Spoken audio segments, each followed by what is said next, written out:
Hello everybody, welcome back to my channel where skincare is all about progression over perfection because perfection doesn't exist. Today I just want to do something a little bit chilled. So Selena Gomez has been posting a lot of skincare routines as of late. Whilst I'm not religiously watching her content, I do feel like there's been a bit of an uptick in skincare routines. And what I love about her content is she does very affordable skincare routines and some high-end as well. But even Selena Gomez, who technically isn't an influencer, can say when products have been gifted to her or not. And usually her high-end stuff has been gifted to her, which I just found kind of interesting. She's always like, I wouldn't buy this myself. I saw her skincare routine that's all products found at CVS that she's been using in this video for a week. So when she posted this, I decided to buy the products and kind of give the products a go and just kind of like for a bit of funsies kind of review this routine. So one thing, I've literally just posted a video called Brands I'll Never Review, and one of them was Caudalie, I think it's pronounced, and I'm going to be using an eye cream from them in this video. I didn't buy it.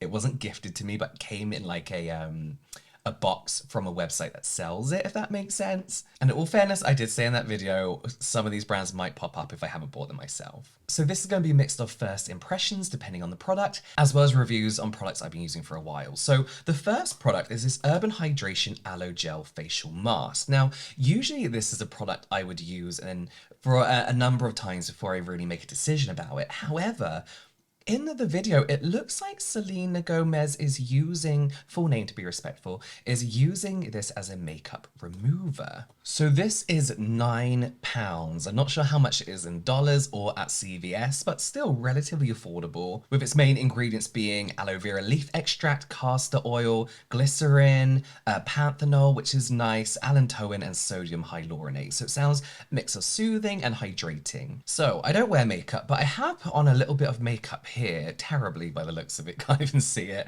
that I'm going to put this to the test with. So because we are using this as a makeup remover, it's relatively easy to see those results straight away and how it performs. So this is the first time I'm using it. Oh, it's a little bit minty. I didn't expect it to be minty. I mean, I'm guessing that's the full ingredient list on the website, but I can't see what's making it minty other than maybe it's just within the fragrance section. So I'm gonna apply this. It does feel like a slightly thicker aloe vera gel, but almost like a gel cream kind of moisturizer as well. Oh, it's very instantly cooling like you'd expect from an aloe vera gel. It's nice. Oh, it's very soothing. I mean, a minty smell isn't my preference. I actually don't like putting menthol on my skin. But you know, it's something we're rubbing off. It doesn't bother me too much. Oh, the more you kind of, oh God, get that away from my eye. The more you kind of gently rub it, the more kind of oily it feels, the more kind of like a creamy, masky, oily thing it feels like rather than just an aloe vera gel. Will this be good at removing makeup? Maybe. I mean, it doesn't just feel like a gel. It does feel like it has some kind of thickness to it, some kind of oiliness to it, which is probably the castor oil, to be fair. In fact, I believe castor oil is one of those oils that is recommended for removing makeup if you want to just use a plain oil on its own. It's a very weird but nice texture. So I'm going to give it a few minutes to kind of just act as a mask on my skin. And then I'm going to wipe it off with one of these face halo things. Okay, it's been a few minutes. I got a warm soaked face halo thing. So we're going to just see if that removes the makeup. I mean, I think so. You can definitely see some of my redness coming through now. Yeah, that's definitely removed it very, very well. Okay. You know what I was expecting was this kind of like average aloe vera gel. And I was like, why is she using an aloe vera gel to remove makeup? But when you actually look at this as a mask that helps remove, it's kind of like an oil cleanser in a aloe jelly form. And I really like it. Do about the minty menthalness. But for like a product in the summer that's going to make my skin feel like calm and cool down, I really like that. I enjoyed that user experience a fair bit, actually. My skin feels very soft, very, very soft. Okay, I enjoyed that. I enjoyed that urban hydration. Okay, so whilst my face is slightly damp, I'm gonna go in with the Neutrogena Hydro Boost Cleanser. We do not have the packaging that you see in Selena Gomez's video for some reason. but it's the same product. I checked the ingredients and everything and all that kind of stuff. Now, this is very fragrant, which I don't mind in cleansers. I don't mind in products at all, really. I just don't like cleansers when the cleanser is too much of a signature scent that overpowers. It's too personal. Do you know what I mean? You have to have like a specific taste for some fragrances in skincare. But it does very much remind me of teenage skincare smell. It's a little bit clean and clear, you know, the orange one with the beads in. Yeah, it's a little bit Clearasil, clean and cleary kind of smell. I need to go rinse this off properly. But yeah, as you can see, I've used a fair bit of it. And honestly, because it's just a nice cleanser to reach for, it leaves my skin feeling really, really smooth. Again, I like to call it like, my skin feels untouched. Once I use a product and my skin doesn't feel bothered or like it's been changed in a drastic way from a product, especially like a cleanser, that's what I like because I hate the drying down feeling of a lot of cleansers. And really, it's just a cleanser with lots of hyaluronic acid in, to be honest with you. Keeps the skin feeling nice and hydrated. I'm just gonna go rinse this off really quick. All rinsed away and my skin is feeling pretty much how my skin feels after double cleansing with like an oil cleanser and then a water cleanser. Not dry, not tight, not stripped. And for £8.20 I got this for. I think that's pretty decent. For 200 ml, is that milliliters? Oh, you get a lot and you literally just need one pump and it cleans the whole face.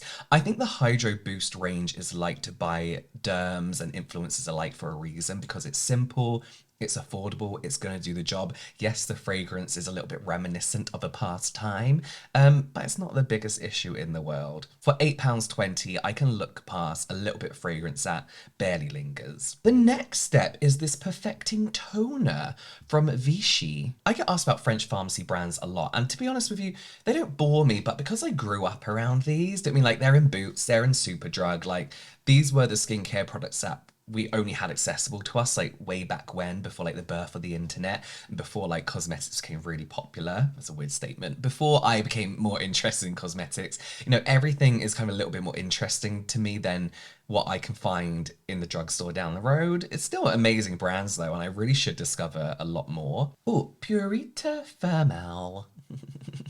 God, I make French sound so beautiful. So this contains the Vichy Mineralizing Thermal Water, which all their products do, which they say is rich in 15 essential minerals and strengthens the natural defenses of the skin. We also have glycerin for hydration, and that's it really. And yeah, you can see I've been using it.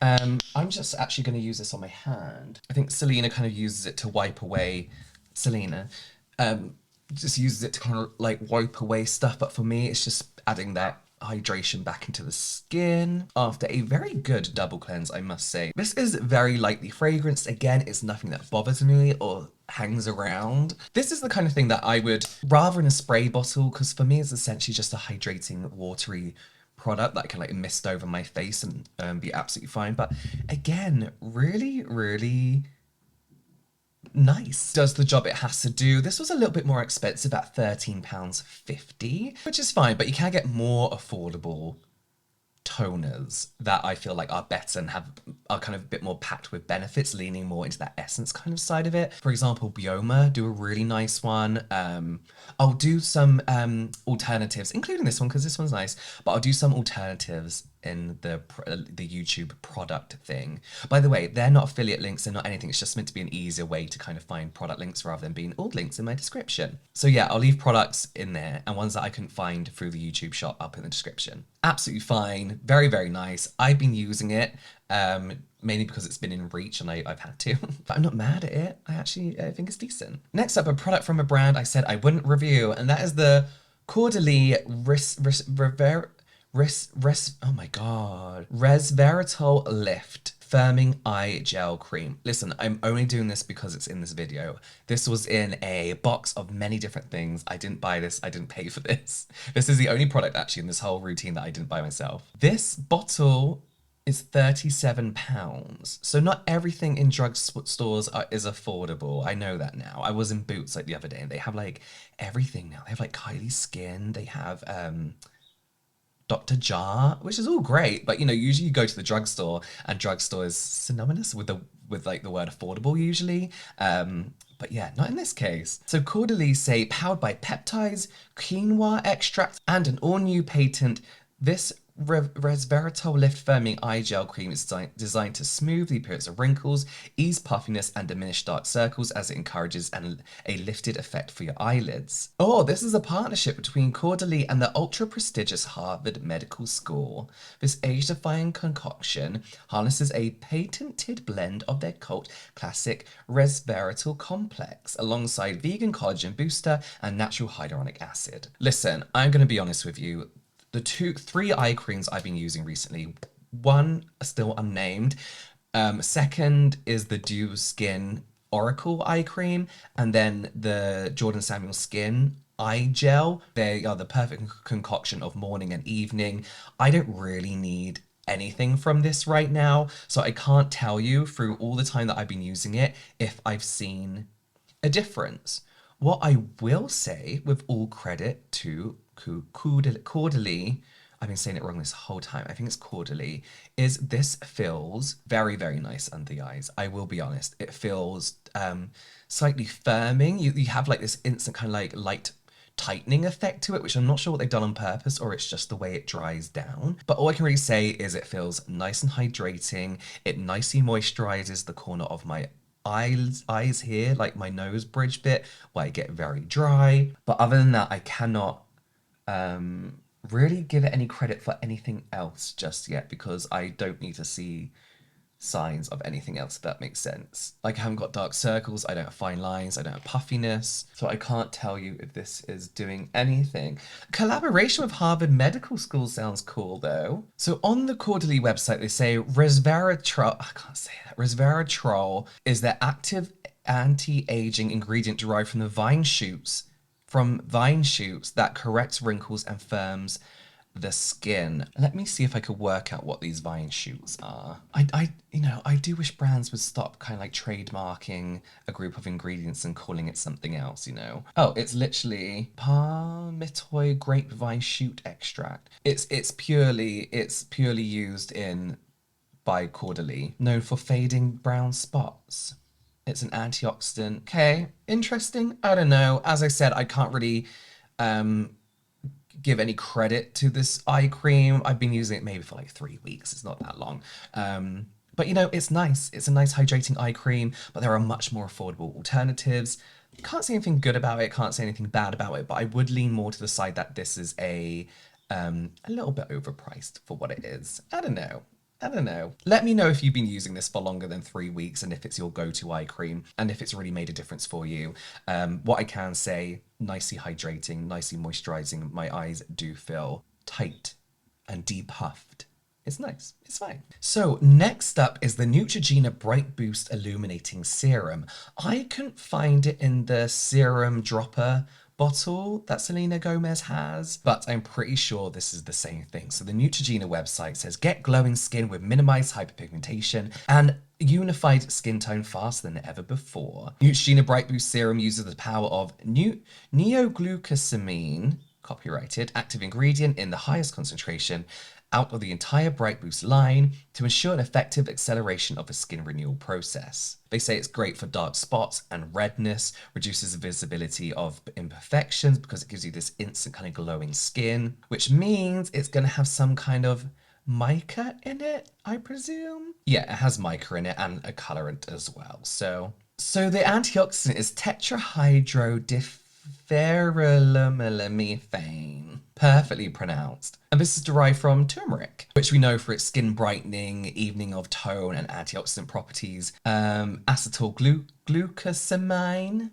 to help even skin tone, brighten the skin tone, and it's got anti-aging properties in it as well. Hexylresveratrol. This is the worst thing. Again, to help with brown spots and discoloration. So I'll be honest, I'm a little bit unsure. Oh, I say that as the product bubbles because I'm coming to the end of it. I'm a little bit unsure about this product because when I first saw mica, I was like, oh no, I don't like that. Like, I don't want to walk around looking, I know glitter and mica are different things, but it all shines in the sun the same, you know? Don't want to walk around like with a sparkling face, but it's actually not too mica-y in real life. It's got a very light fragrance to it. That's nothing crazy annoying. Again, doesn't linger on the face and just kind of, you can smell it when you first put it on. but I don't know how to explain it. It's definitely floral, I think, but also a little bit citrusy. I find fragrance in serum weird, and I don't know why. Even though I feel like it is probably the more indulgent stage of your routine, I feel like fragrance and moisturizer is kind of like normal, but for some reason in serum, it always kind of gets to me. It's like fragrance and sunscreen. I'm like, does it need to be in this stage? It does add this really nice kind of instant luminosity to the skin. That isn't too crazy, to be honest with you. It just kind of makes your skin look a little bit healthier and a little bit dewier and glowier. You know, but I would be honest, barely noticeable. You just kind of like a little bit more perky. I mean, for £12.80 as this kind of like skin evening dark spot correcting serum, I think it's pretty decent. I did have a dark spot up. Was it here somewhere? That's been fading nicely, and I would say other than a chemical exfoliant, a BHA, this is the only real thing that I've been using to kind of help even out skin tone recently, and I presume it's done a good job. I do actually think it's done a good job, and with some really, really nice ingredients in for £12.80, I think this is a great example of a all-round serum that are kind of coming back on trend rather than these single ingredient high percentage active serums. It's nice to kind of have a nice little package, you know? Everything in one thing at the cost of like 2 serums in one kind of thing. And it's 30ml as well. I would say it's deceptively small. Most normal serums, you know, like the average ordinary kind of serum pipette bottle is a 30ml as well, and it's the same amount in here. So it does look less. But yeah, so obviously this is a serum, and this is kind of where Selena Gomez stopped. So I'm a little bit confused because I would go now onto a moisturizer, especially in the evening with my skin type. I would wake up quite dry. Selena Gomez does have lupus, so it might have something to do with that. And the things she can and can't use, I'm not completely sure. I'm not going to use a moisturizer just for the sake of this video, but what I will say is I have used this alongside moisturizers, and if you use a nice like gel cream, you still get that kind of luminosity showing from under the moisturizer, just kind of adds this nice health looking to your skin. Really impressed with this. Neutrogena is one of those brands that I never really reach for because, as I mentioned, it does kind of remind me of my teenage years. I feel like I've graduated from Neutrogena, but also in all those years that I've been ignoring Neutrogena, I feel like the skincare industry has come on leaps and bounds, and brands have changed their products and their types of products kind of fit the current market. So I have been going back through some brands I maybe not been paying attention to and seeing the new types of products that they're using. And this was an interesting one for me. I'm going to keep using it. So there we go. Just for funsies, a few first impressions and reviews of some of Selena Gomez's skincare products. Let me know if you use these, if you love these, if you've had no luck with these. Let me know in the comments below. I'm particularly interested to hear if you love this one and if you've had some ongoing luck with this, let me know. Or in the comments below, you can watch some more product reviews here, some general light entertainment here, and I'll see you over there.